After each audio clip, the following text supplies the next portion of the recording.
नमस्कार, मी सिंधुताई सपकाळ हा अनंत महादेवन दिग्दर्शित सिंधुताई सपकाळ यांच्या जीवन संघर्षावर आधारित एक मराठी चित्रपट आहे। या चित्रपटात त्यांच्या भोवऱ्यासारख्या आयुष्यातील दुःखाचे डोंगर, आत्महत्या करण्याचा प्रयत्न ते अनाथांची माई बनण्यापर्यंतचा प्रवास दाखवला आहे। हा चित्रपट त्यांच्या निस्सीम मातृत्वाची आणि कणखरपणाची कथा सांगतो, ज्यासाठी त्यांना राष्ट्रीय पुरस्कार देखील मिळाला। परंतु या चित्रपटात मुख्य भूमिका साकारणाऱ्या ज्येष्ठ मराठी अभिनेत्रीचे अचानक मृत्यू झाल्याने मराठी विश्व हळहळलं आहे। चला तर मग जाणून घेऊयात कोण आहे ती अभिनेत्री व काय आहे संपूर्ण माहिती। पण तत्पूर्वी चॅनलला अजून तरी सबस्क्राइब केलं नसेल तर नक्की सबस्क्राइब करा।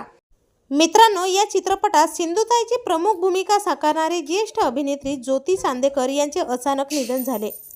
त्यांच्या प्रभावी अभिनयातून सिंधुताईचं संघर्षमय जीवन, मातृत्वाची ताकद आणि समाजासाठी केलेलं अप्रतिम कार्य उभं राहिलं। या भूमिकेतून ज्योती चांदेकर यांनी प्रेक्षकांच्या मनाला चटका लावला व समाजसेविकेच्या प्रेरणादायी कार्याची जाणीव करून दिली। परंतु स्टार प्रवाह वाहिनीवरील ठरलं तर मग या मालिकेत पूर्णा आजीची भूमिका साकारत असताना अचानक त्यांच्या मृत्यूची बातमी समोर आली। त्यांनी 16 ऑगस्ट 2025 रोजी या जगाचा कायमचा निरोप घेतल्याने मराठी सृष्टीत मोठी खळबळ उडाली। तर आपल्या वायन मराठी न्यूजतर्फे या दिग्गज अभिनेत्रीला भावपूर्ण श्रद्धांजली।